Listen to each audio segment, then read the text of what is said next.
From Asia Society Switzerland, this is State of Asia. My name is Remco Tanis. We have work to do. If we don't want to be blindsided, we actually want to live in this world. And we first of all have to understand and come to terms with Asia's agency. And that is Adam Tooze, delivering the third annual State of Asia address, which Asia Society Switzerland hosted together with the University of Zurich on November 6th, 2024. Adam Tooze is professor of history at Columbia University in New York. A few years ago, Foreign Policy magazine named him one of its top global thinkers. He's written a number of books that have appeared on end-of-year lists at The Financial Times, The Economist, Foreign Affairs and The LA Times. He's also the author of the very well-read Chart Book newsletter on economics, geopolitics and history, and he hosts the weekly podcast Ones and Twos. In his State of Asia address, delivered just a day after the US election that will bring Donald Trump back to the White House, Tooze talked about the difference in how Europe and Asia deal with that outcome. He also asked whether Asia is in a polycrisis. Asia is in the age of polycrisis. It's both the greatest generator of change and the greatest generator of solutions. And it needs to be, not just because it's got the power and the capacity, but because it's so stressed. And the stakes are incredibly high. And he warned against drawing conclusions about what's happening in Asia based on anecdotal developments in just a handful of countries. We have to understand massive regional diversity. We have to track events as they happen in real time, as history does something that urgently concerns all of us.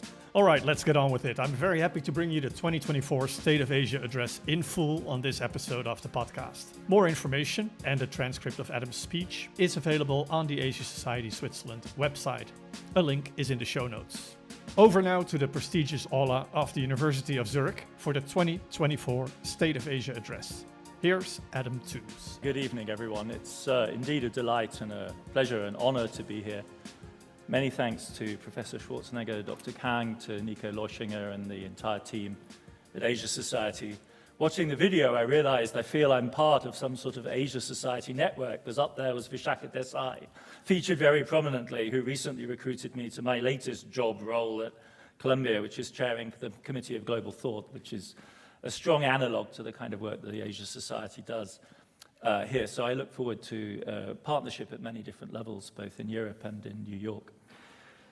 It's been said that I like a challenge. It is true that I like a challenge, but on the other hand, spare a thought for the author of today's talk at the weekend, an English guy with a strong German and European attachment sitting in New York, composing a lecture on Asia in the age of polycrisis for an audience in Switzerland to be given the day after a decisive American election that in large part has been taking place under the sign of the China shock, scheduled thanks to the great cooperation of Zurich University and the miracle of Zoom to give a lecture later this evening to my traumatized American students on the fall of the Weimar Republic.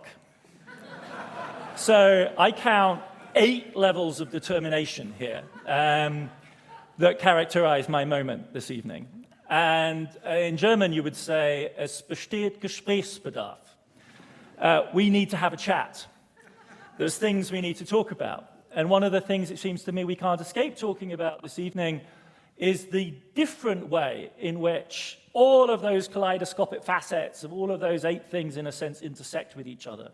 Not to assume some common standpoint when it doesn't exist, but to think in a kaleidoscopic fashion, or maybe it's something more complicated like that. One of those machines that's an optician's where they keep changing the slides on you about the way in which this looks. Because I don't think the drama of the US election looks the same in Europe and Asia. I don't even think it looks the same as in Zurich as it does in Berlin, where I'm going later this week. I think it's highly specific depending on where you're at, this shifting pattern of history. And that's really going to be my theme, both as an outsider to Asia and also in my amateurish efforts to scan that incredible kaleidoscope, which is summarized in this rubric.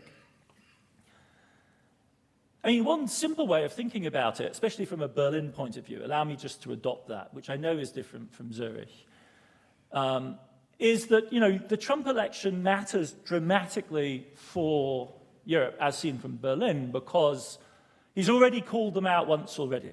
Right? The clashes between Trump and Angela Merkel were legendary. doesn't even bear thinking about what an encounter between Olaf Scholz and Donald Trump might look like, to be honest.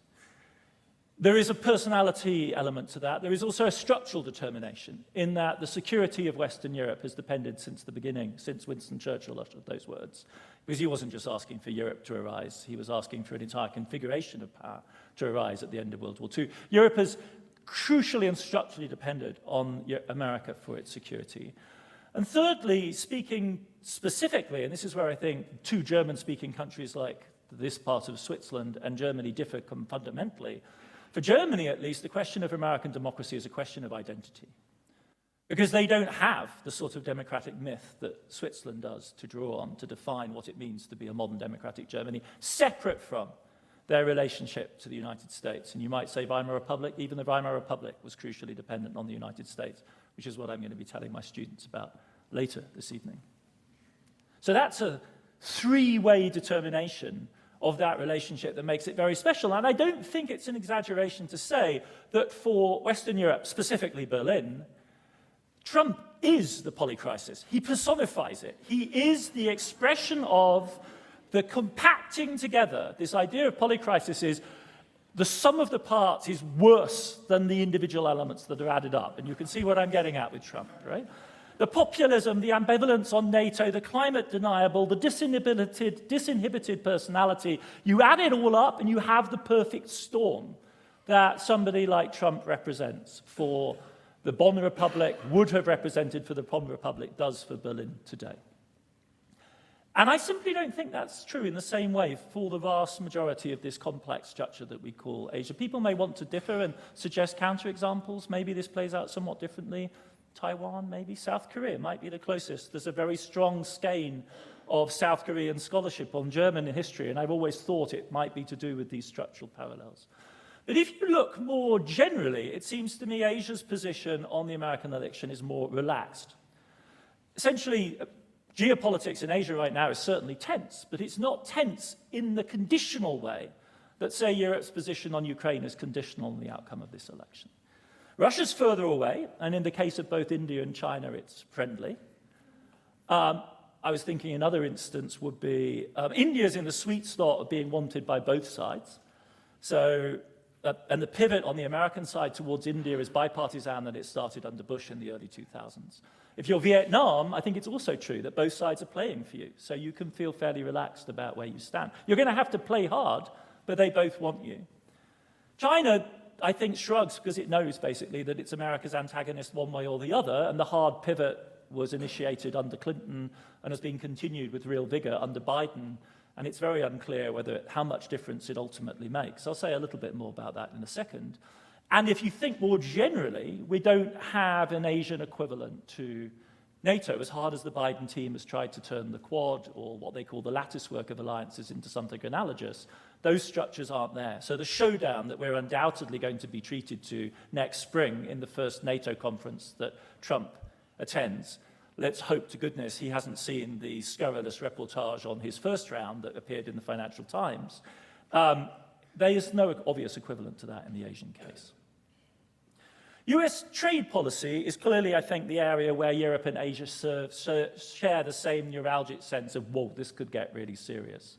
But again, the positioning is fundamentally different. I mean, the shock that drives a large part of American discourse right now is the China shock. And to be honest, we ain't seen nothing yet, because the first China shock was when China was incorporating into our supply chains. The second China shock is when we beg to be incorporated into theirs. If you think about electric vehicles, that's the test right now. I've heard very senior German figures say, we need to be talking about joint ventures, and this time round we're going to steal from them rather than the other way around. Right? That's a profound shock. And this graph, which is not GDP or industry, it's a really interesting graph, and it's more dramatic than most you see, is manufacturing. So this is the bit that folks care about most dramatically. And China isn't catching up with the West, or close to. There's no debatable point. China entirely dominates the global manufacturing ecosystem in the large at this point. You can make specific individual exemptions. You know, highly sophisticated aircraft, for instance, they're not yet really at the races there. But if you look at the whole thing, it's a very different story. Secondly, whatever happens in US trade with its partners in the world, for more than a decade, in fact 2 decades now, it's really Asia on Asia trade that's been the driver of globalization. Certainly in the last 10 years, Asia on Asia trade has been the great dynamo. And the effect of America withdrawing into a more isolationist position is really just handing more of the game to Asia on Asia trade because that's where the demand's going to be. Will there be spillover effects? Can you tell a story about how high American protectionism will produce massive Chinese pressure in new markets? Yes, you can, but I think that's a second-order effect. It's a margin on a margin. Protectionism in general is a marginal logic in the development of world economies, and displacement effects produced by protectionism are margins on margins. The big story of global growth in trade is Asian-centered anyway, and to the extent that America withdraws from that, it becomes even more dynamic. And if you get into the zone of industrial policy, and we think today of the current era as one of being industrial policy, in a funny kind of way, the American effort under Joe Biden to find ways of substituting for China only, of course, resulted in greater dependence on other Asian players. So American industrial policy on 5G was European because it depended on Erica and Nokia to replace Huawei. And American industrial policy on chips is, well, it's Intel, but also Intel is a dead man walking. And listen to me here, because the last time I spoke in this aula, I said just 1 or 2 words, Credit Suisse, several times over and over again. And I'll leave you to draw your own conclusions. In this case, if America is going to do microelectronic industrial policy, it's actually relying on Taiwanese and South Korean players to do the work for it. So even if America turns towards a more national strategy, it's not self-sufficient, right? It's actually dependent on a supply chain that's centered in Asia. So for all of these reasons, sure, American protectionism is disruptive, but I would again submit that doesn't catch Asia in the same position of weakness, and so if I keep coming back to my German friends, as it catches the German auto industry in the current moment. Asia is on the front foot in key areas of global manufacturing. And so the question, as much as anything, is not what impact will this have on Asia, is can we do without Asia, is the central question animating American, and I think in the end, serious European policy discussion as well. So I think the geopolitical scene is very different. I think the industrial policy and trade scene is very different. I think the most vivid instance, though, in fact, is culture, and it's a matter of identity. Because as we all know, Trump actually got along famously with Abe in Japan, Duterte in the Philippines, Modi in India. If you want to find people who are seriously relaxed about the current situation, talk to Indian correspondents. It's really remarkable. And Xi, and of course Putin and MBS too. And if you kind of read this with an Asia society hat on, I think one of the things that you might be tempted to say is that the prevalent liberal discourse that characterizes Trump as an autocrat versus democracy has about it, if we put our cultural historians' hats on, a kind of familiar chain which takes you from Western democracy to Eastern Oriental autocracy. I think the scandal for many European and American liberals is that Trump is too, quote unquote, Oriental for their taste. There's a sense in which the American president doesn't quite fit in our system. He doesn't like constitutions, which in the American case is this kind of horror. And I think in this, of course, I'm peddling in Orientalist tropes here. I'm not saying this is a sensible characterization of Trump, but I think in the extraordinary sense of outrage and indignation that American liberals affect in relation to him, there is a fear of touching something else. There's a fearing and disgust with regard to something else. So whereas for Europe, Trump personifies polycrisis, you could say that the relative equanimity of Asia in the face of the US election suggests how much more self-confidently Asia in general, and Dr. Kang said this, is rising and knows it.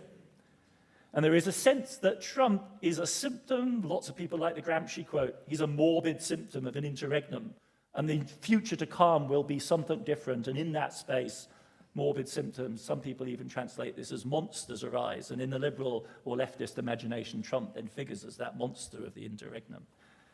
Now, and you can go one step even further than that, and you can begin to ask yourself whether this polycrisis talk is in fact really a storm in the Western bottle. Is this really just, or the storm rather in the Western teacup? Is this sense of some sort of drama that we need to confront, is that not really in some senses being cooked up, I don't know, between Brussels and Berlin? The idea itself was given currency, by Jean-Claude Juncker in the 2014-2015 period.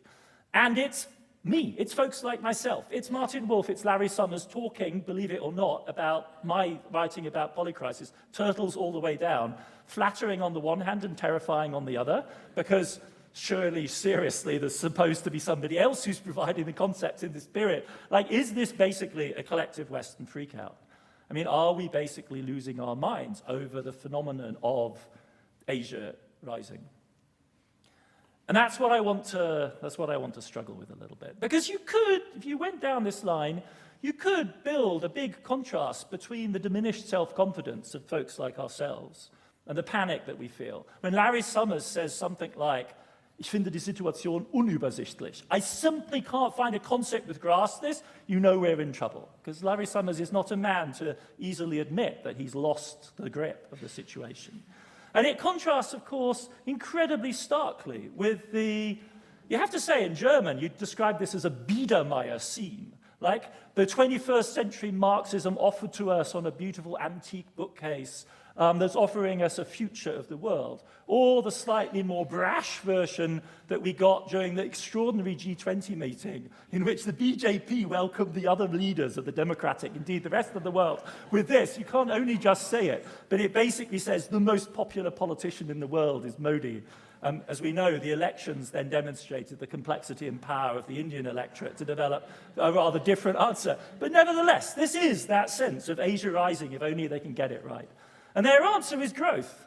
I mean, to somebody who has a kind of thing for 1950s and 1960s modernism, there's something rather glorious about these AI-generated visions of the India of the future, or the Indonesian new capital that we've sketched out in the jungle. There's a sort of extraordinary drama here, the revival of old fantasies of modernity in all of their rich promise, but also, of course, complexity, as thinkers from the Chinese New Left onwards pointed out to us. And speaking with a historian's hat on, there is, of course, something extraordinarily striking about the contrast between this moment, in which Asia presents to us the face of modernity against our shattered self-confidence in the West, and the moment in the early 1970s when I would argue that the idea of polycrisis first began to circulate.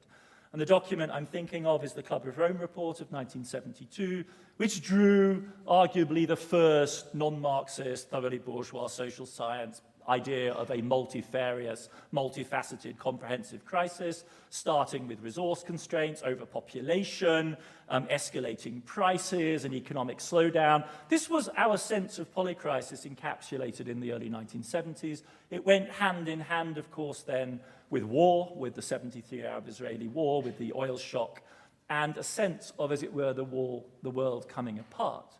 But it was formulated by the Club of Rome, and it was about the world. And what's really striking is the extraordinarily different position that Asia occupied in that vision of global crisis then, as opposed to where it is now. Because if you look in the Club of Rome report, they are extrapolating a future on the basis of the 1960s. And if you did that, your future looked like this. I mean, it really is worth taking ourselves back. This is the sort of thing historians do. If you project out the 1960s, which is the famous Hindu rate of growth in India, the period of massive upheaval in China, and you project from there the future, it looks profoundly bleak for the majority of humanity who then is now Asian, right? South Korea was then emerging. I mean, Dr. Kang's country is surely the most staggering example of this. 1950s South Korea is a place of absolute immiseration and ruin. It is arguably the poorest place, one of the very poorest, top 5 poorest places on the planet in the late 1950s as a result of the war and the lack of industrialization, rocketing into a different future already in the 60s. But a really problematic Asia. I've been thinking, as many people in the room may have recently, quite a lot about Bangladesh. And think about the image of Bangladesh in the early 1970s. Right? These are the extraordinary photographs recently discovered by the Indian photographer Raghu Rai, who took these on the Indian-Bangladeshi, what will become the Bangladeshi border, in December 1971, when it was still East Pakistan. And he is capturing a savage reality of immiseration. Right? This is the image of stark poverty. And it's an Asian polycrisis at that moment, right? That's where the population constraint, where immiseration is really going to bind. Compare and contrast that to the very latest report by the World Bank on the problem of global poverty, which actually explicitly picks up the polycrisis term, and we're in a different world altogether. So this is poverty measured at 2 different thresholds, and the $2.15 one is the absolute lowest level, and you might as well have entitled this, this document, How Asia Overcame the First Polycrisis and Forged a Path Out of Poverty. Because measured at the $2.15 level, the drama of modern history since the 1990s is that poverty in Asia, notably in East Asia, has essentially been extinguished, has been ended. Previously, very poor societies like South Korea, Japan, and of course China on a spectacular scale have ended $2.15. That's $2.15 a day in our money. So there's no ifs and buts. This is a measure of our purchasing power. Slightly different story at the $6.15 mark. I will come around to that. I am, I think, going to lose this headpiece. It's my big head and the collar. I hope it doesn't matter, but we'll see. I'll keep going anyway. But you can see a huge, extraordinary contrast between the world of the early 1970s and the world today. And that, when we talk about Asia rising, I think you can start with the GDP aggregates and the fabulous views of big cities, but I think it behooves us to speak about this story. This is the end of immiseration and absolute poverty for literally billions of people, and that's what's being promised. And that, I think, is the drama that we ought to center on. But I think we also need to recognize complexity, because though it's true that absolute poverty has been ended in East Asia, that's not true for Asia as a whole. And really what we're talking about is Northeast Asia. If you look at the poverty figures for, no, it's just absolutely fallen off. Can you still hear me? Is it okay? I was just going to if we look at poverty at the $3.65 mark, and obviously shifting these around, it's a statistician's game. They allow each one of these snapshots allows us to see something else. But if we take this very modest level of poverty measurement as $3.65, then what we see is that though poverty has indeed been abolished in East Asia, it's still very much a reality in Southeast Asia and South Asia. And that's what I really want to, as it were, stress in some of the comments that follow. This isn't in any way to deny that India has made gigantic progress. The story of the Indian middle class that excites so many people, both in India and outside, is absolutely real. But it's one that's dogged to an even greater extent than its equivalent story in China by the problem of inequality. And by the persistence in India, as you can see here, post-COVID, we think 134 million Indians living on $2.15. Absolute poverty, the very bottom of the scale. And then on the one mark just above that, a huge mass, close on 1 billion Indian people, families living on the edge of something that you might describe as tolerable middle income. And the question in India is whether or not an acceleration beyond that mark is possible. Setting aside questions of growth rates, this is the question, right? If you can move a society from a state of dire poverty, of absolute shortage of food and housing, to one in which people are living tolerably acceptable standards, their kids are getting basic education. And I think this is the central question which haunts this optimistic sense that Asia is rising, and by that we mean finally escaping the reality that Asia's history more than ever confirm that poverty will forever be with us. Right? That's the world historic significance of what we're talking about here, the escape from the reality that humans' destiny was shaped in a fundamental way by poverty. China has given an answer to that. The question, I think, is whether the rest of Asia can follow. And if you speak to optimistic Indians about this, they'll tell you some story like this, right? They'll tell you quite reasonably that India's electronic governance is more sophisticated than the vast majority of European countries.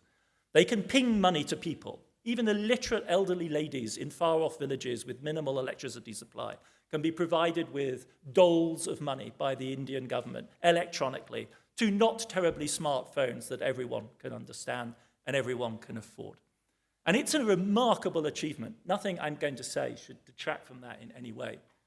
But there are two different ways of looking at this, I think. One is the official government's view, which is that this is the basis and it's one of the great achievements. It's called the stack.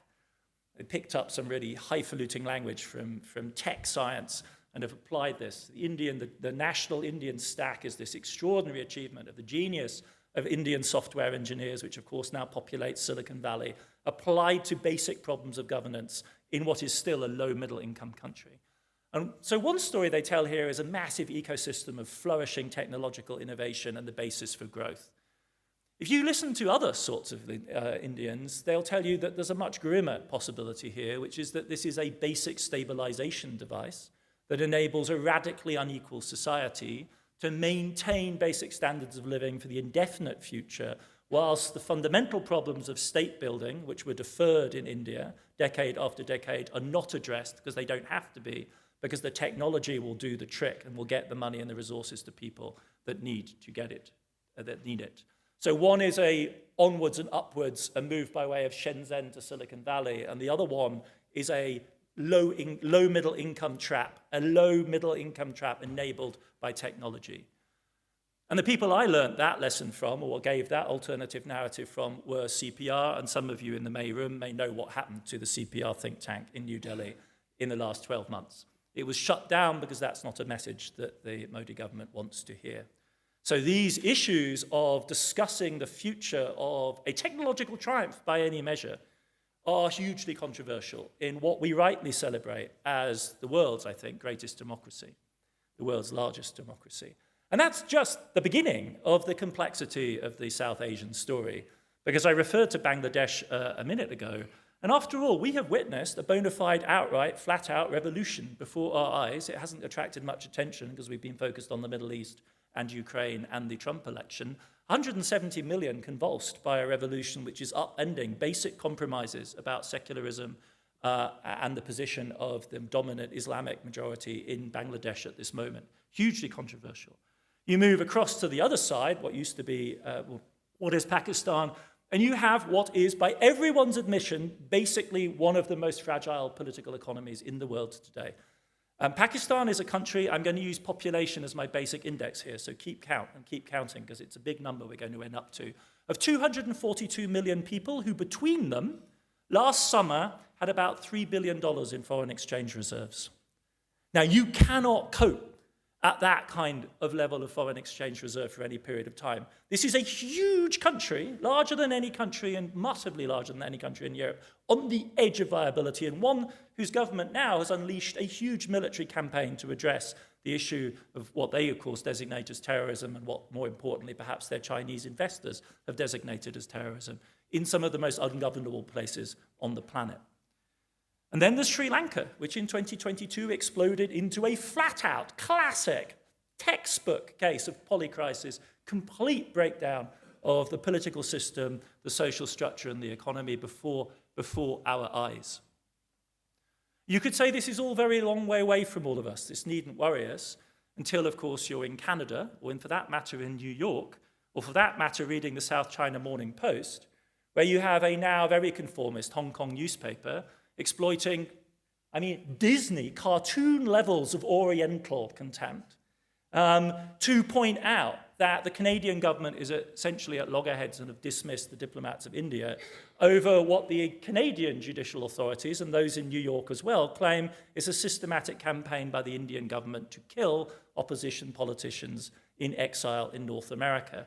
So this is not a calm scene of resolved issues. And if you go, of course, further to the east from there, if the computer will let me, we actually have a full-blown state collapse in Myanmar, affecting 55 million people. And again, in that case, opening up fundamental questions of state building that were never resolved from the 1940s onwards in the aftermath of the collapse of the British Empire, the retreat of the British Empire and the Cold War. And to the east from there, Thailand, which in many cases is thought of as a sort of haven of calm, but if you ask political scientists, is a textbook case of a vicious cycle of a profoundly conservative, entrenched, deeply, truly reactionary elite, which since the 1930s, by way of the Thai military, has been resisting the repeated vote of the Thai population for change. Again and again and again, military coups, one after the other, all of which we sort of pass over without, I think, deep comment. If you track the Asian media as best I can through the languages that I can read, there are extraordinarily complex spillover effects from Thailand, for instance, to Laos, which is itself a society facing profound and unresolved questions of politics, which in 2023 intersected, like in Pakistan, with a massive financial crisis. You could be perhaps excused for not focusing on Laos's financial crisis or the spillover effects from Thai politics to Laos, perhaps not in this company, but in general in the world you might be, because it's such a small place, it's 8 million people. But right next door is Vietnam, and Vietnam, as anyone who knows who does the think tank circuit in the Asia decoupling story right now, is everyone's happy idea of the Asian society that's going to benefit most from American decoupling from China, except what do any of us outside understand about Vietnamese politics, which has been churning through the Communist Party elite at an extraordinary pace in the last 2 to 3 years, in a story about an increasingly authoritarian security service-led regime, which, as far as I can see, intersects in no meaningful way with the stories that we tell about the decentralization of supply chains and microchip factories and smartphones. There seems to me a really profound cognitive disconnect, which is enabled by the simplifications that we offer of the Modi story, the China story, and deglobalization. And what I'm pleading for, because when you tot this up, it's 650 million people that we're talking about. 650 million people, and several really large, systemically important and dynamic polities. We need to be smarter about this. Right? By which I mean folks in the West that don't want to be blindsided. We need to be smarter. We need to recognize that history hasn't ended, right? History, at the most basic level of Fukuyama-type questions, how you well order a polity, whether you have rule of law in a conventional sense, whether you have freedom of the press, is extraordinarily open-ended right now in large parts of Asia, without it really, I think, being recognized as a systemic and comprehensive crisis running across many, many countries. And all of that is true at the same time as the force of what many of us think of as the fundamental transformative vector of modern history threatens and faces this continent or these huge spaces like nowhere else on the planet. So this is also from the World Bank report from a few weeks ago. And the point they're making, I think you can see quite clearly, is that there are 3 really large groups of people really seriously in the crosshairs of climate change. And the most vulnerable, by far, are sub-Saharan Africa, where the climate impacts are already manifest and are going to hit really hard. And they have very, very little domestic resource to cope. And East Asia is going to be affected very seriously, but as the difference between the blue and the red circle suggests, East Asia has massively more resilience because it's so rich and so technologically sophisticated. But in between, ladies and gentlemen, is South Asia and Southeast Asia, which is in the crosshairs of climate change and is very much at that level of low income that puts you in a seriously hard place. Now, Bangladesh has demonstrated by the extraordinary virtuosity of its weather forecasting and flood warning system how you can save lives even with minimal means. But the question we have to ask ourselves, given what we've already seen, is whether that kind of improvised response is going to be enough. And what I'm thinking of is Pakistan again. I mean, these things are happening so fast on such a large scale that we forget. But in August 2022, roughly a third of Pakistan was inundated in a gigantic flood. To translate this into rather trivial European terms, it's as though a country the size of Croatia or larger than Denmark or the Netherlands was inundated in a matter of weeks. It is frankly a miracle that more people didn't die. But this is the beginning of the mega crises in the same way as the huge Indian heat wave. It's already here. It's not something in the future. It's already here. It's already stressing these societies in the way that we have long predicted it will. And it's not for nothing that the problem of global climate justice was in fact first formulated in Asia, and specifically by India. If you go back to the beginnings of global climate policy in the late 80s and the early 1990s, if you go back to Rio, if you go back to the first COPs, it was Indian academics who put the issue of climate budget and carbon budget on the agenda first, because their country, as they fully understand, is one that's, as it were, it's the opposite of the sweet spot. They are massively impacted by climate change.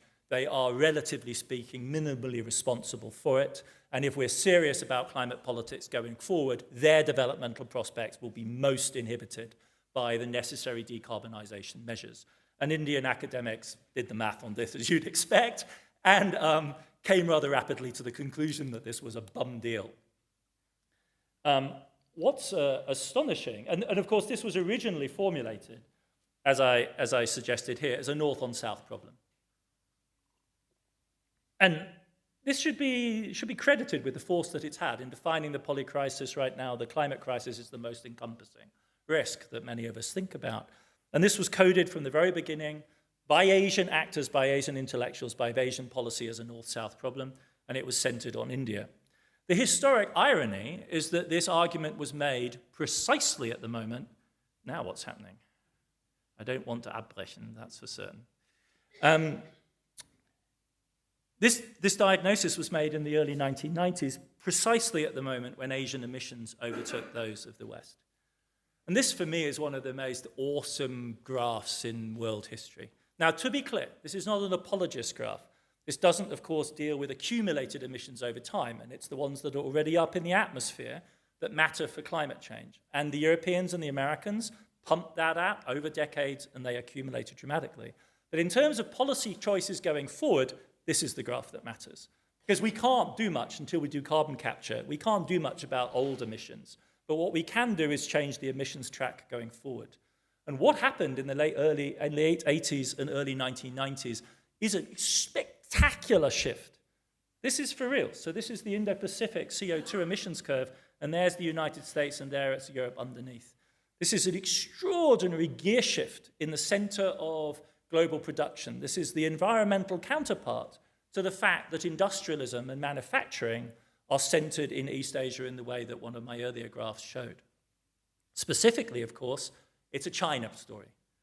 China's surge into heavy industrialism from the late 1990s onwards, pre-planned by Communist Party decision-making in the 1980s to double and then double and then double again coal output to turn China into the greatest coal producer in the world, and then by far the greatest coal producer humanity has ever witnessed, produces this outcome.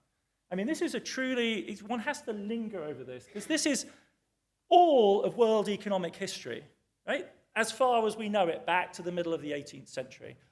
Using a single variable, what it's telling you is that the explosion of Chinese production in our lifetimes, as recently as the last 25 years, dwarfs everything else in the annals of human economic history, and significantly dwarfs, doesn't just modestly overtake, but blows it to dimensions the world has never seen before. This is the CO2 counterpart to the Chinese producing more steel than the entire world put together.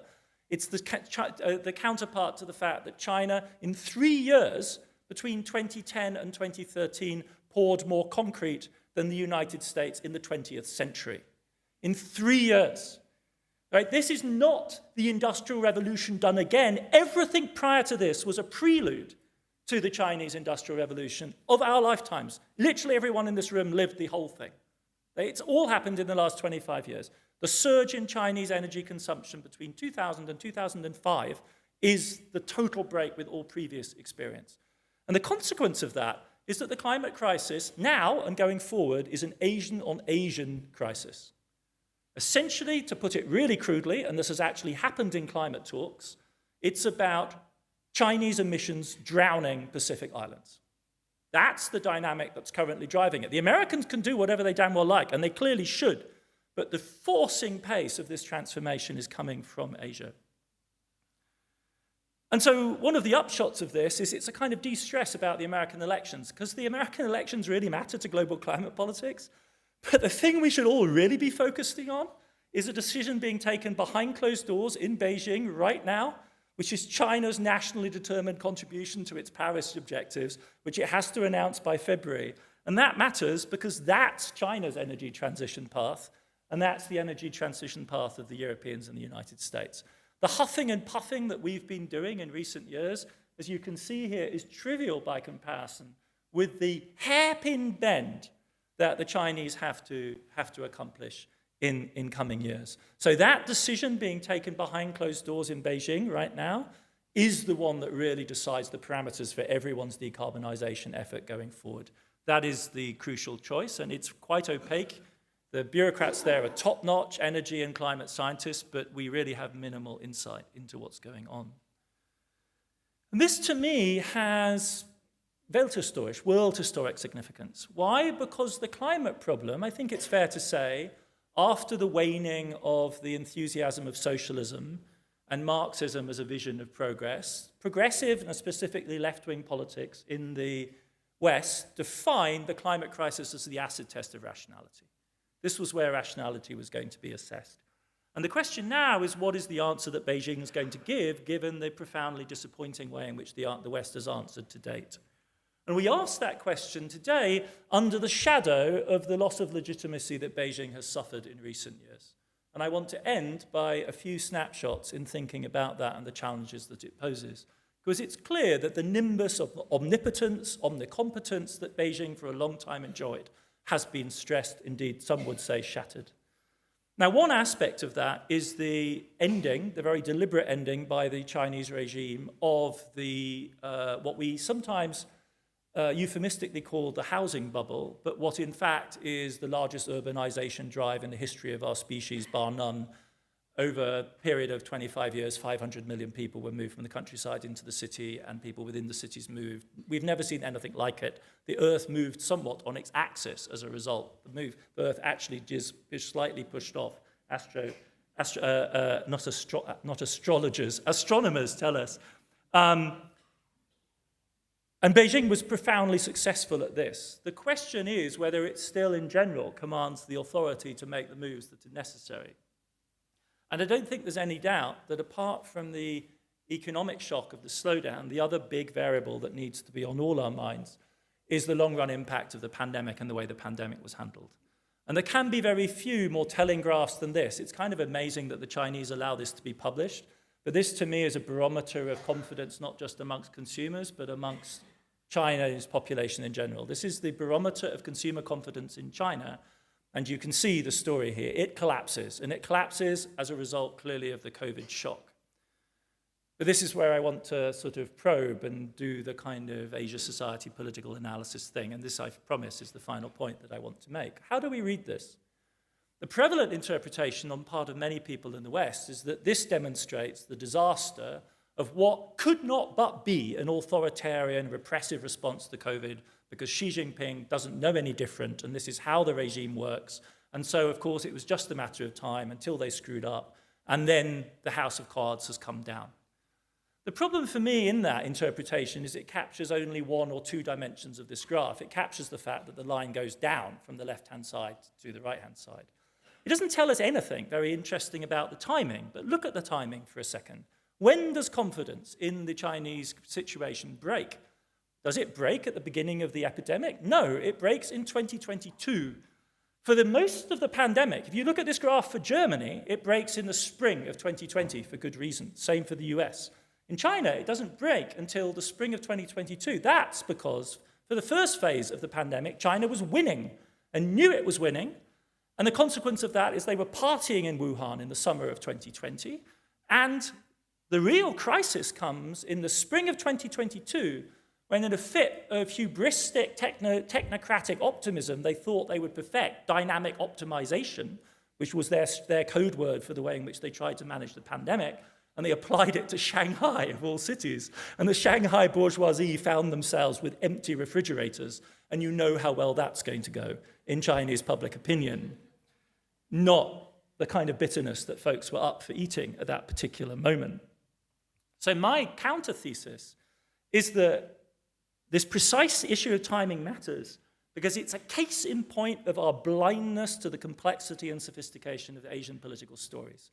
We so easily apply the bludgeon of simply saying it's authoritarian regime and authoritarian regimes can't do this, whilst in fact refusing to acknowledge that for most of the time they were ahead of the game. And the pandemic they faced in 2022 was as bad and uncontrollable as it was. Why? Because we'd failed to control it here. So it had mutated and produced several strains which weren't amenable to Chinese solutions. And if you start there, then a whole variety of other things about the Chinese regime since 2020 become more explicable, because in the summer of 2020, they do three things. beyond managing, having won the people's war against COVID, what do? They crack down on the tech oligarchs, they crack down on the opposition in Hong Kong, and they launched the Red Lines policy that ends the housing boom. To my mind, it's an effect of a kind of self-conscious radicalization. And why is this more than an antiquarian point? This is a historian's mind at work, you can see. Why does this matter? Because what else came out of that phase where we just weren't looking and weren't paying attention and were convinced the Chinese were just locked down when they weren't, is the second China shock.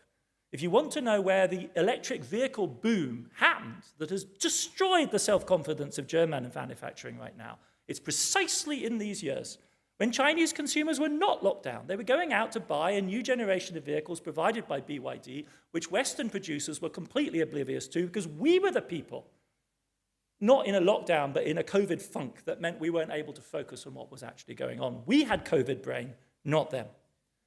This is the lesson. So let me just conclude in what has been an overlong talk. Let me just conclude with some general points.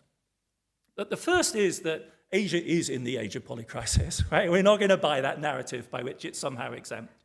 It's both the greatest generator of change and the greatest generator of solutions, and it needs to be, not just because it's got the power and the capacity, but because it's so stressed. It's not a huge region of the world in which the solutions have all been found. And the stakes are incredibly high because despite the success in the abolition of poverty, there are still hundreds of millions of people who are extremely vulnerable. Extremely vulnerable. What are the general lessons for us outside Asia? It seems to me that we have work to do. If we don't want to be blindsided, if we actually want to live in this world that we constantly proclaim we're part of as part of globalization, then we first of all have to understand and come to terms with Asia's agency. We have to understand the relativization of our own position. We have to understand the climate drama is no longer about us, not as the goodies and not even as the baddies. Right? You're not, by solving the Exxon problem, going to solve the global climate crisis anymore. You have to fix China coal, which is a much, much more serious problem and can only be done by Beijing. We have to understand massive regional diversity and not allow ourselves to be seduced by simple stories about one or two countries. And we have to track events as they happen in real time, as history, not as a series of sort of potted narratives, but as something that urgently concerns all of us. We're all constantly in the Wuhan moment. Remember Wuhan? Somebody managed to convince themselves that Wuhan was Chernobyl. Suck on that for a second. Wuhan, a city of 10 million people compared to an outback nuclear reactor dorp in some long-forgotten part of the Soviet Union. How deep can your misunderstanding be of the nature of Chinese urbanization and its consequences? Right? We are all continuously living under that kind of pressure. And that's why it's such a delight to be at the Asia Society, because that's what you do. That's exactly what I see your manifesto as being, and it's a real privilege to be part of this conversation. I look forward very much to continuing it this evening and tomorrow. Thank you. That was the 2024 State of Asia address, delivered by leading global thinker Adam Tooze at the University of Zurich. And that's all for this season of the State of Asia podcast, during which we brought you exclusive conversations with front row experts. Find all the conversations and more episodes on our website, or search for State of Asia in your favorite podcast app, and subscribe. We'll be back with regular episodes early next year. In the meantime, keep an eye out for bonus episodes, including conversations recorded at our flagship State of Asia conference, which took place a day after the address you just heard on November 7th, 2024. Subscribe to our newsletter to be the first to learn about next year's State of Asia address and about the many, many other events and activities at Asia Society Switzerland. A link is in the show notes. That's it for now. My name is Remco Tanis. Thanks very much for listening.